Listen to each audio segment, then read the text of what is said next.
ቤተሰቦቼ እንደ ህልማቸው ኢየሩሳሌምን እንዲሳለሙ እፈልጋለሁ ስትሉን ለነበራችሁ መልካም ዜና በኢየሩሳሌም ቅዱሳን ቦታዎችን በማስጎብኘት በብዙዎች የተመሰገነው መታደል አስጎብኝና የጉዞ ወኪል አሁን ደግሞ ለፊታችን የጌታ ኢየሱስ ክርስቶስ የልደት በዓል ወደ ኢየሩሳሌም ለመጓዝ ቀጠሮ ይዟል። ጌታ ኢየሱስ ክርስቶስ ከተወለደበት ከቤተልሔም እስከ ጎልጎታ ከገዳመ ቆሮንቶስ እስከ ገሊላ ባህር ከዮርዳኖስ እስከ ጌቴሴማኒና የታቦር ተራራን ጨምሮ ሌሎችም በርካታ ቅዱሳን ቦታዎችን እንጎበኛለን። እናትና አባት ለሚልኩና ጥንድ ሆነው ለሚመጡ ልዩ ቅናሽ አለን። ውስን ቦታ ስለቀረን አሁኑኑ ቦታ ያዙ። ለተጨማሪ መረጃና ለምዝገባ በ0964 08 08 08 ወይም በ0912 64 10 00 ላይ ሃሎ ይበሉን። መታደል አስጎብኝና የጉዞ ወኪል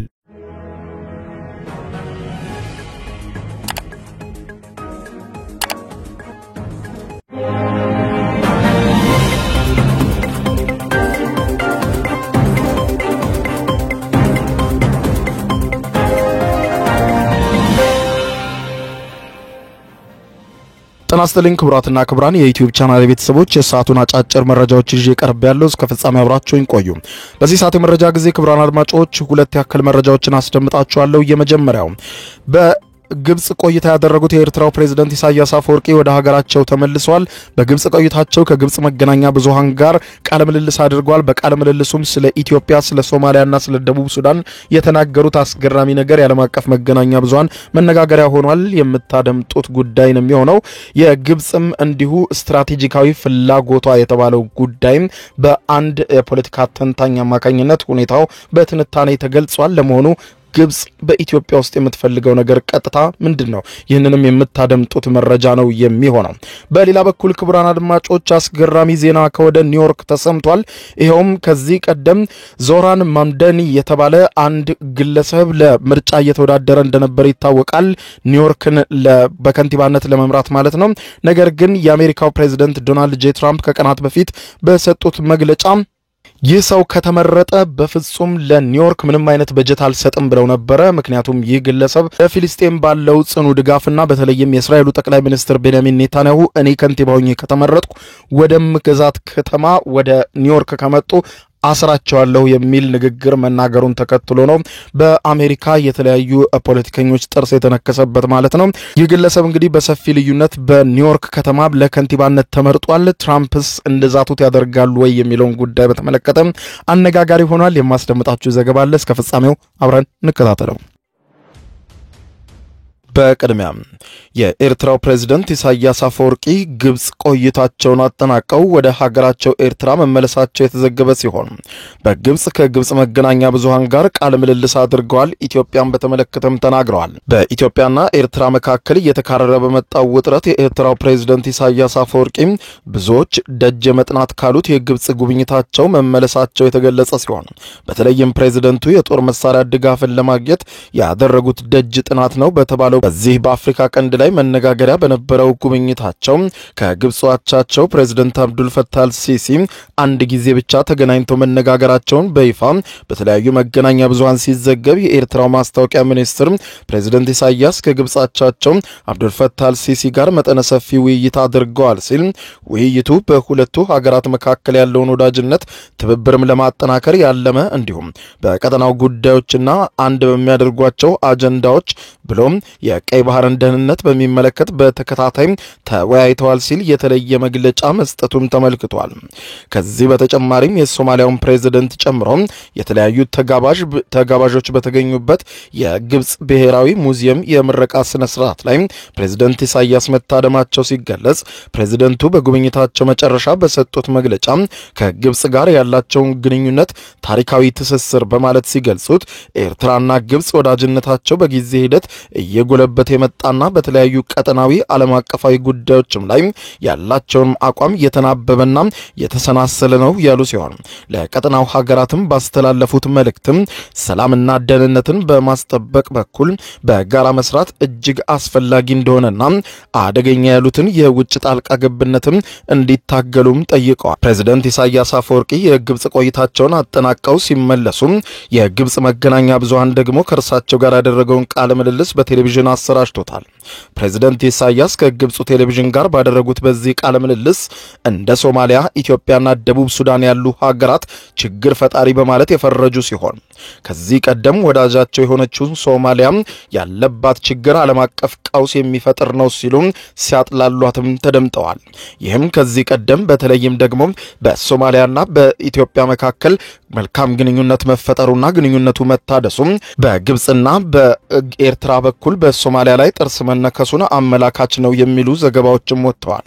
ፕሬዝዳንት ኢሳያስ በዚህ መግለጫቸው ላይ በተለይም ሶስቱን ሀገራት የጠቀሱ ሲሆን ሶማሊያ፣ ኢትዮጵያና ደቡብ ሱዳን አደገኛ ሀገራት በማለት የጠቀሱ ሲሆን ነገር ግን እርስ በርስና ደም አፋሳሽ ጦርነት ውስጥ የምትገኘው ጎረቤት ሱዳንን ምንም አይነት ነገር ከመናገር ተቆጥበዋል። አጋር በመሆን ለአልቡርሃን የመሳሪያና የሞራል ድጋፍ የሚያደርጉት ኢሳያስ አፈወርቂ ሱዳንን አሞጋግሰው ኢትዮጵያ፣ ሶማሊያና ደቡብ ሱዳንን ችግር ፈጣሪ፣ ችግራቸው ለዓለም አቀፍ ጉዳይ ሁሉ አስጊ ነው በማለት ሲናገሩ ተደምጠዋል። በመጨረሻም ፕሬዝዳንት ኢሳያስ አፈወርቂ የቀጠናውን ሀገራት ሰላምና ጸጥታን ለማስፈን እንዲሁም ጎጂ የሆኑ የውጭ ጣልቃ ገብነቶችን ለማክሸፍ በጋራ ሊሰሩ ይገባል በማለትም ሲናገሩ ተደምጠዋል። በዚህ እንዳለ ግብጽን አስመልክቶ የወጣ አንድ ሰፊ ትንታኔ የግብጽ ስትራቴጂካዊ ፍላጎት ኢትዮጵያ ወደ ቀይ ባህር ላይ እንዳትወጣ መሆኑን ትንታኔው አመልክቷል። በአፍሪካ ቀንድና የባህረ ሰላጤው ግንኙነት ተመራማሪ የሆኑት በኑርዬ ያሲን የቀረበ አንድ አዲስ ሰፊ ትንታኔ ጽሑፍ ግብጽ ከኤርትራ ጋር በመተባበር ኢትዮጵያን ከቀይ ባህር ጂኦፖለቲካዊና ኢኮኖሚያዊ መድረኮች ሙሉ በሙሉ ለማግለልና ለማራቅ ያለመ ስትራቴጂ እየተገበረች መሆኑን ጠቁመዋል። የቀይ ባህር መረጋጋት የኢትዮጵያ የተሳትፎ መቀመጫን ይጠይቃል በሚል ርዕስ የቀረበው ይሄው ትንታኔ በቀጠናው መረጋጋት ሊረጋገጥ የሚችለው አካታች የሆነ የትብብር መድረክ እንደሆነ በመግለጽ የግብጽ አካሄድ ግን ክልሉን ለተጨማሪ አለመረጋጋት የሚዳርግ መሆኑንም በመጥቀስ ያብራራል። ትንታኔው እንደሚያብራራው ከሆነ የግብጽ የቀይ ባህር ጂኦስትራቴጂካዊ እሳቤ ቀጠናውን የባህር ዳርቻ ባላቸውና በሌላቸው ሀገራት በማለት መከፋፈል ላይ ያተኮረ ሲሆን ተመራማሪው ግብጽ ይህንን አካሄድ የምትጠቀመው ኢትዮጵያን ከታሪካዊና ህልውናዊ ጥቅሟን በመነጠል የቀይ ባህር አስተዳደር በባህር ዳርቻ ሀገራት ብቻ እንዲወሰን ለማድረግ ነው ሲል ይከሳል። ለዚህም እንደ ምሳሌ የተጠቀሰው እንደ አውሮፓውያን አቆጣጠር በ2020 በሪያድ የተመሰረተው የቀይ ባህርና የኤደን ባህረ ሰላጤ አዋሳኝ የአረብና የአፍሪካ ሀገራት ምክር ቤት ነው። በዚህ ምክር ቤት ምስረታ ወቅትም ግብጽና ኤርትራ ኢትዮጵያን በታዛቢነት ደረጃ እንኳን እንዳትካተት በጽኑ መቃወማቸውን ጽሑፉ ያስታውሳል። እንደ ተመራማሪው ገለጻ የግብጽ ዓላማ በናይልና በቀይ ባህር ላይ የበላይነትን ማስፈን ሲሆን ኢትዮጵያን በቋሚ የጸጥታ እጦትና የልማት ኋላ ቀርነት እስር ቤት ውስጥ መቅበር እንደ ዋና ግቧ አስቀምጣለች ሲል ትንታኔው ይሞግታል። በሌላ በኩል ትንታኔው ኢትዮጵያ ላለፉት 3 አስርት ዓመታት ጂኦግራፊን የረሳች ሀገር እንደነበረች ገልጾ አሁን ግን ከጂኦፖለቲካዊ እንቅልፏ ነቅታለችም በማለት ያስቀምጣል። ኢትዮጵያ አሁን ፊቷን ወደ ሁለቱ ውሃዎች ማለትም ወደ ናይል ወንዝና ወደ ቀይ ባህር ማዞሯን የጠቆመው ጽሑፉ አሁን ባለው ውስብስብ የቀይ ባህር ወታደራዊና የጸጥታ ቀውስ ውስጥ የኢትዮጵያ ህልውናና ብልጽግና ያለ ባህር በር ሊረጋገጥ አይችልም የሚል አቋም ላይ መድረሷንም ያስረግጣል። ተመራማሪው እንዳሉት ከሆነ ኢትዮጵያ ሉዓላዊ የባህር በር መብቷን ለማስመለስ የምትከተለው መንገድ በትዕግስት የተሞላ ዲፕሎማሲ፣ በንግግር ላይ የተመሰረተ አጋርነትንና የማይከፋፈል የጋራ ጸጥታ መርህ ላይ የተመሰረተ መሆን አለበትም ብሎታል። ጽሑፉ ሲያጠቃልልም ግብጽና ኤርትራ ቀይ ባህርን እንደ የአረብ ሐይቅ ወይም አረብ ሌክ አድርገው የመሳል ሙከራ ከታሪካዊና ነባራዊ እውነታ ጋር የሚጋጭ ነው ሲል ያስቀምጠዋል። የቀይ ባህር አስተዳደርም በማግለል መርህ ላይ ሳይሆን ሁሉንም አካታች በሆነ መንገድ መመስረት እንዳለበት ተመራማሪው አሳስበዋል። የኢትዮጵያ ራዕይ የበላይነትን ማስፈን ሳይሆን ቀይ ባህርን በጋራ የሚኖሩበት እንዲሁም የጋራ የአፍሮ አረብ ማህበረሰብ የሚገነባበት ቀጠና ማድረግ ነው ጽሑፋቸው ይደመድማል። ይህ በዚህ እንዳለ የቀድሞው የኢትዮጵያ መከላከያ ሰራዊት ጠቅላይ ኤታማዦር ሹም የሆኑት ጀነራል ሳሞራ የኑስ ህዝባዊ ወያኔ ሓርነት ትግራይ ህወሓት በሰጡት ማሳሰቢያ አሁን ባለው ሁኔታ በአካባቢው የሐሳብ ልዩነት ሲፈጠር በጦርነት ብቻ ለመፍታት የሚደረግ ሩጫ አስቸኳይ መቆም አለበት። ጦርነት ብታሸንፍም ባታሸንፍም ጣፋጭ ሆኖ አያውቅም ሲሉ ማስጠንቀቂያ ሰጥተዋል። ከዚህ ቀደም የተፈጸመው ከባድ ስህተት የትግራይን ህዝብ ከባድ ዋጋ አስከፍሏል ያሉት ጀነራል ሳሞራ የኑስ አሁን የትግራይ ክልል ጦርነት በቃኝ ብሏል። በሆነ አጋጣሚ የጦርነት አዝማሚያ ቢፈጠር እንኳን ህዝቡ ይህንን የመደገፍ ሐሳብ ፈጽሞም የለውም ሲሉ ገልጸዋል። ጀነራል ሳሞራ ለኢትዮጵያ ፕሬስ ድርጅት እንደገለጹት ከሆነ ከዚህ ቀደም ችግሮችን በውይይት መፈታት ባለመቻሉ የተቀሰቀሰው ጦርነት የትግራይን ህዝብ ከባድ ጉዳት አድርሶበታል በማለት ገልጸው ህዝቡ እስካሁን ድረስ የጦርነት ጦሱ በጫንቃው ተሸክሟል። በመሆኑም እንደዚህ አይነት ከባድ ስህተት መደገም የለበትም ሲሉ በጥብቅ አሳስበዋል። ጦርነት ብታሸንፍም ባታሸንፍም ጣፋጭ ሆኖ አያውቅም ያሉት ጀነራል ሳሞራ የኑስ በክልሉ በርካታ ወጣቶች ህይወታቸውን አጥተዋል፣ እናቶችም በሐዘን ተጎድተዋል፣ ተቸግረዋል። በመሆኑም ህዝቡ በተደጋጋሚ ውጊያ ውስጥ ሊማገድ አይገባውም ሲሉ ገልጸዋል።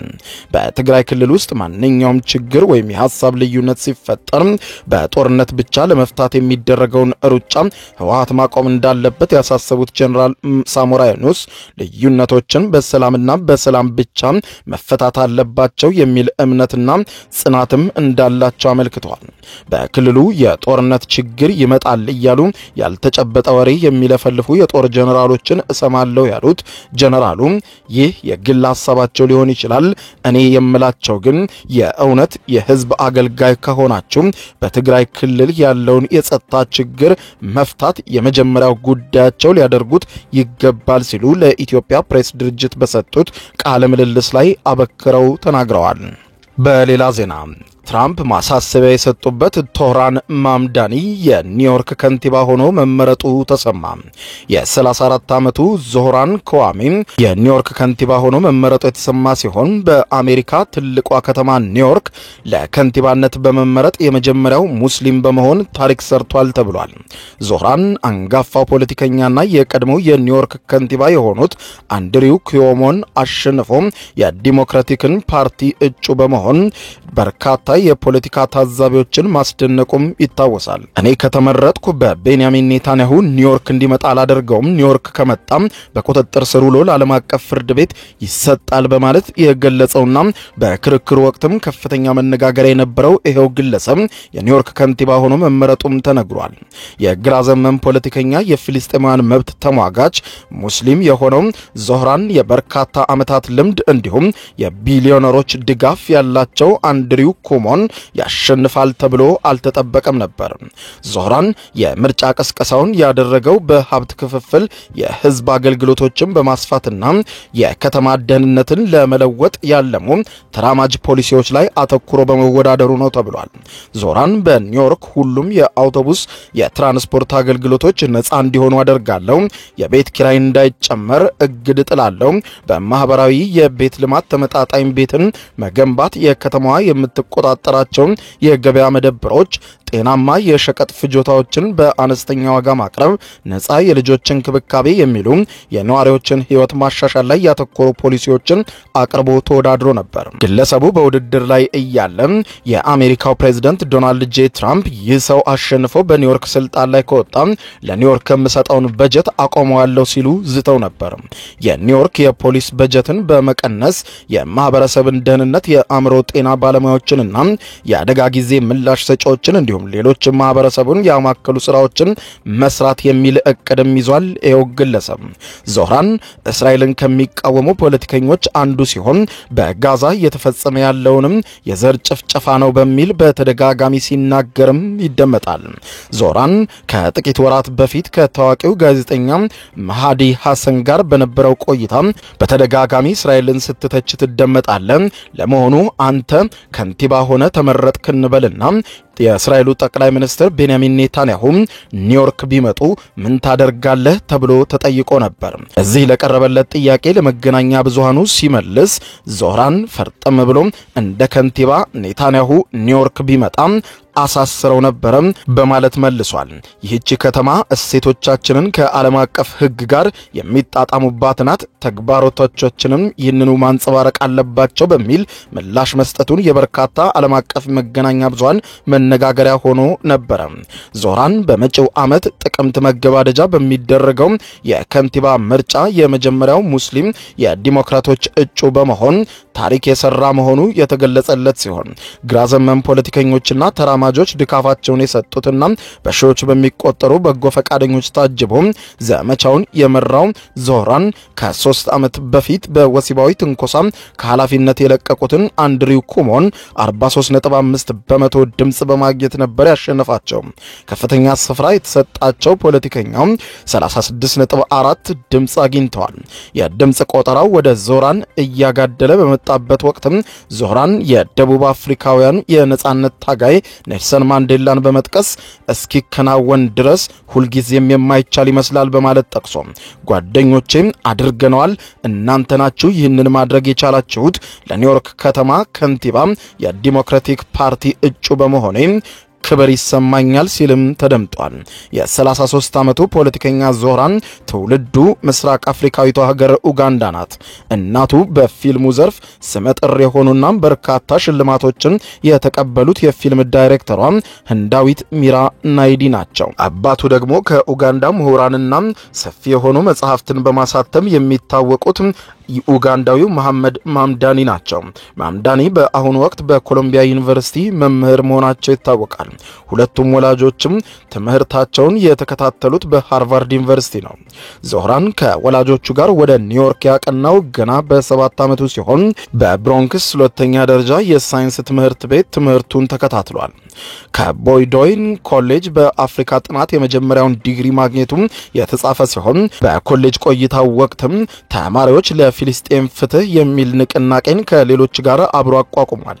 ተራማጅና የከተማዋ የመጀመሪያው ሙስሊምና ደቡብ እስያዊ እጩ ከንቲባ በዘመቻው ወቅትም መሰረቱን አረሳም።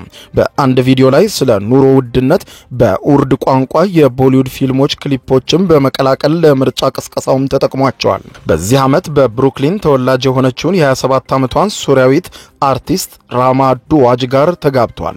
ዞህራንም ቢሆን ወደ ብዙ አቅጣጫም በወሰደው ህይወቱም በፊልም የተሳተፈ ሲሆን የራፕ ሙዚቃዎችን አውጥቷል።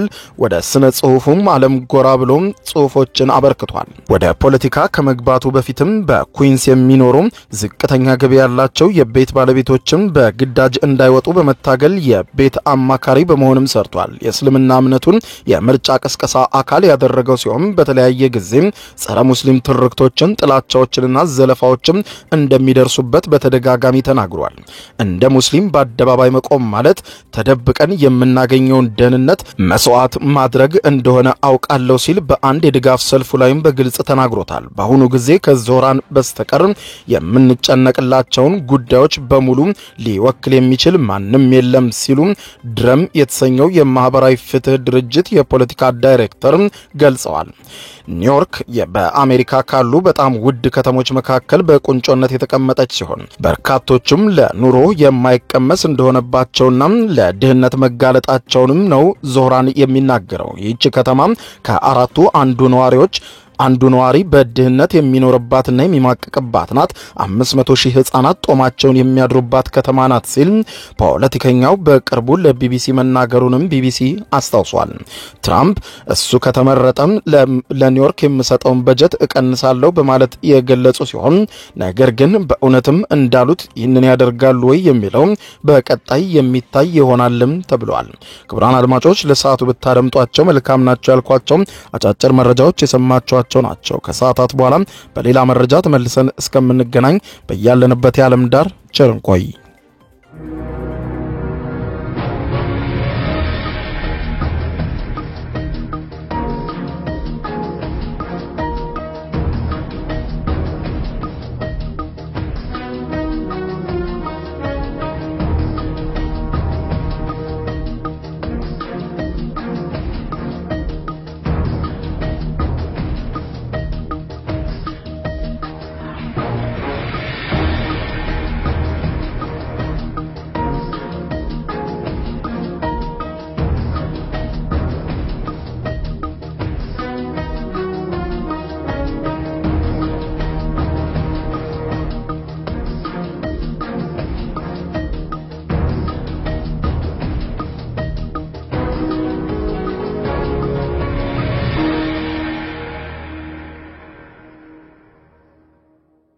ዩቲዩብ የስኬት ሚስጥሮችን በዝርዝር የያዘው የአቤል ብርሃኑ የወይኗ ልጅ መጽሐፍ ሁለተኛ እትም በገበያ ላይ። ዩቲዩብ ለመጀመር በአጭር ጊዜ ስኬትን ለመቀዳጀት አስበዋል? ዩቲዩብ ጀመር ስንት ብር አገኘሁም ብሎ አስበዋል? እንግዲያውስ በዩቲዩብ 2 የወርቅ 3 የብር ሽልማቶችን ያገኘው የአቤል ብርሃኑ የወይኗ ልጅ የዩቲዩብ ሚስጥሮች መጽሐፍ በዝርዝር ሁሉንም ያብራራሉታል። ዛሬውኑ ገዝተው ህልሞን እውን የሚያደርጉበትን የዩቲዩብ የስኬት መንገድ ይጀምሩ። በሀገር ቤት አከፋፋይ አዲስ አበባ ሜክሲኮ ኮሜርስ መጽሐፍት መደብር። በውጭ ሀገራት ለምትገኙ ከአማዞን ላይ ብታዙ በቀናት ውስጥ ደጁ ይደርሳል። የአማዞን ሊንኩን እዚህ ቪዲዮ ኮሜንት ላይ ያገኙታል። የዩቲዩብ ሚስጥሮች ዘመኑ ጋር ተፈላጊ መጽሐፍ። ቤተሰቦቼ እንደ ህልማቸው ኢየሩሳሌምን እንዲሳለሙ እፈልጋለሁ ስትሉን ለነበራችሁ መልካም ዜና። በኢየሩሳሌም ቅዱሳን ቦታዎችን በማስጎብኘት በብዙዎች የተመሰገነው መታደል አስጎብኝና የጉዞ ወኪል አሁን ደግሞ ለፊታችን የጌታ ኢየሱስ ክርስቶስ የልደት በዓል ወደ ኢየሩሳሌም ለመጓዝ ቀጠሮ ይዟል። ጌታ ኢየሱስ ክርስቶስ ከተወለደበት ከቤተልሔም እስከ ጎልጎታ፣ ከገዳመ ቆሮንቶስ እስከ ገሊላ ባህር፣ ከዮርዳኖስ እስከ ጌቴሴማኒና የታቦር ተራራን ጨምሮ ሌሎችም በርካታ ቅዱሳን ቦታዎችን እንጎበኛለን። እናትና አባት ለሚልኩና ጥንድ ሆነው ለሚመጡ ልዩ ቅናሽ አለን። ውስን ቦታ ስለቀረን አሁኑኑ ቦታ ያዙ። ለተጨማሪ መረጃና ለምዝገባ በ0964 08 08 08 ወይም በ0912 64 10 00 ላይ ሃሎ ይበሉን። መታደል አስጎብኝና የጉዞ ወኪል